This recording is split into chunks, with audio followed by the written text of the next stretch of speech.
ज्ञान सुनने के कुछ नियम होते हैं।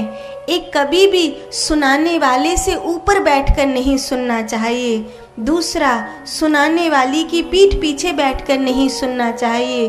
तीसरा, कभी सुनाने वाले की ओर पाँव नहीं करने चाहिए। जैसे यहाँ भागवत है, भगवान बैठे हैं और पता पड़े आप पाँव लंबे करके बैठ जाएं तो ये अपराध होता है। भागवत जी की ओर पाँव करके नहीं बैठना चाहिए। और मैं आपसे कहूँ, जैसे कई लोग हैं ना, ये वाली मुद्रा दरिद्रता की मुद्रा है, भिखमंगा बना देती है आदमी को,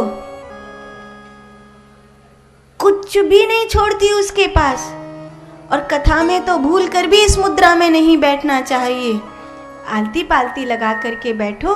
भगवान ने अच्छा स्वस्थ शरीर दिया है, और अगर आपको तकलीफ हो रही हो, नहीं समझ में आ रहा हो, तो कार्यकर्ताओं से कह दो, भैया हमें एक पीछे कुर्सी दे दो, हम अपना कुर्सी पे बैठ जाएंगे। हमारा शरीर हमारा साथ नहीं दे रहा है, और शरीर साथ दे रहा है तो मैं भी तो बैठी हूँ, और तुम्हारी तरह हाड़ मांस की हूँ, कोई पत्थर की थोड़ी बनी हूँ। जैसे तुम्हारे हाड़ मांस है वैसे मेरे हाड़ मांस है, मैं भी तो बैठकर कथा सुना रही हूँ। ऐसे ही कमर सीधी करके आलती पालती लगाकर कथा सुनो, ताकि जो ऊर्जा है वो ब्रह्मचर्य के द्वारा मूलाधार से उठकर अर्थात जननेंद्रियों से उठकर ऊपर की ओर चले। जब आप कमर सीधी करके रखते हैं तो आपकी ऊर्जा स्वाभाविक रूप से ऊपर की ओर उठती है। जिसकी ऊर्जा जितनी ऊपर उठती है उसका जन्म उतना ही सुधरता है। ऊर्जा अगर नीचे गिर गई है, नाभि से टूड़ी से नीचे गिर गई है मूलाधार चक्रों की ओर, तो आप अगले जन्म में पशु योनि में जाएंगे। और नीचे चली गई है तो आप प्रेत योनि में जाएंगे। और ऊर्जा नाभि से ऊपर उठ गई है तो आप मनुष्य की योनि में जाएंगे। और ऊपर उठ गई है श्रेष्ठ मनुष्य की योनि में जाएंगे। और ऊपर उठ गई है संतत्व में जाएंगे।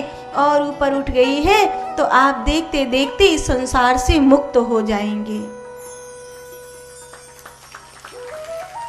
ये जीवात्मा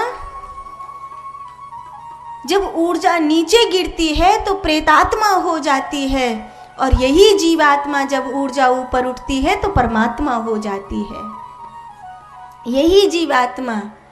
इसीलिए कमर सीधी करके बैठा करो, ताकि इन 7 दिन में आप कथा सुन रहे हो, ब्रह्मचर्य से रहोगे, खान पान भी शुद्ध रखोगे, आचरण भी शुद्ध रखोगे, व्यवहार भी शुद्ध रखोगे, क्योंकि 7 दिन आपके गांव में कथा हो रही है, आप बड़े प्रेम पूर्वक कथा सुन रहे हैं, तो ऊर्जा पवित्र होगी। और पवित्र होकर आप 3 घंटे यहाँ कमर सीधी करके बैठेंगे तो आपकी ऊर्जा ऊर्ध्वगामी बनेगी। और जब आपकी ऊर्जा ऊर्ध्वगामी बनेगी तो देखते देखते देखते आप संसार के समस्त सुखों से अपनी झोली भर लेंगे। आपके जीवन में भगवान की कृपा अपने आप आ जाएगी। तो ऊर्जा को ऊर्ध्वगामी बनाना है। और श्वासों पे ध्यान रखें। जितनी देर कथा सुने कोई इधर उधर की पंचायती नहीं करनी है, केवल सांस पर ध्यान देकर कथा सुननी है। सांस गहरी हो और पेट तक जाए।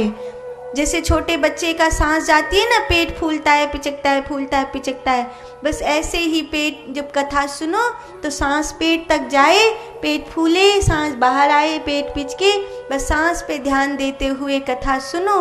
और मैं आपको लिख कर दे सकती हूँ व्यासपीठ से जिम्मेवारी के साथ कि अगर आपने अपनी श्वासों पर ध्यान देकर रीढ़ की हड्डी सीधी करके मन को शांत करके पवित्रता के साथ कथा को सुना तो आपकी ऊर्जा आपकी सब मनोकामना पूरी कर देगी। ये भागवत जी की महिमा है। आपको मेरी बात समझ में आ रही है? हाँ, तो ये कथा के नियम हैं, इनका पालन करिए।